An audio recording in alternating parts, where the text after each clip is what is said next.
শাবান মাসের শেষ দিনে একটি দোয়া পড়লে আপনার কপাল খুলে যাবে, আল্লাহ পাক রব্বুল আলামিন আপনার ভাগ্য পরিবর্তন করে দিবেন। মনে রাখবেন, শাবান মাস হচ্ছে অত্যন্ত ফজিলতপূর্ণ একটি মাস।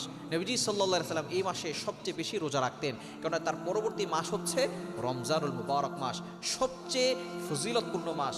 রমজান মাসে আল্লাহ তাআলা অসংখ্য অগণিত মানুষের গুনাহ খাতাগুলো ক্ষমা করে দেন। সুতরাং শাবান মাসের একেবারে শেষ দিনে যদি আপনি একটি দোয়া পড়তে পারেন, যদি কোনো নারীরা পড়ে আপনি একটি দোয়া 100 বার পড়বেন, এবং এর থেকে যদি বেশি পারেন আরও বেশি পড়বেন। যত বেশি পড়বেন এই দোয়া পড়ে আপনি আল্লাহর কাছে দোয়া করলে আল্লাহ তাআলা আপনার দোয়া কবুল করবেন, আল্লাহ তাআলা আপনার অভাব দূর করবেন, আল্লাহ তাআলা আপনার কষ্ট দূর করবেন।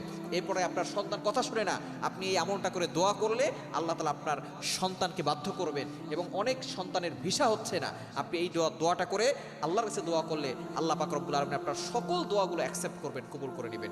দোয়াটি হচ্ছে বিসমিল্লাহি ওয়ালা হাওলা ওয়ালা কুওয়াতা ইল্লা বিল্লাহিল আলিয়্যিল আযীম।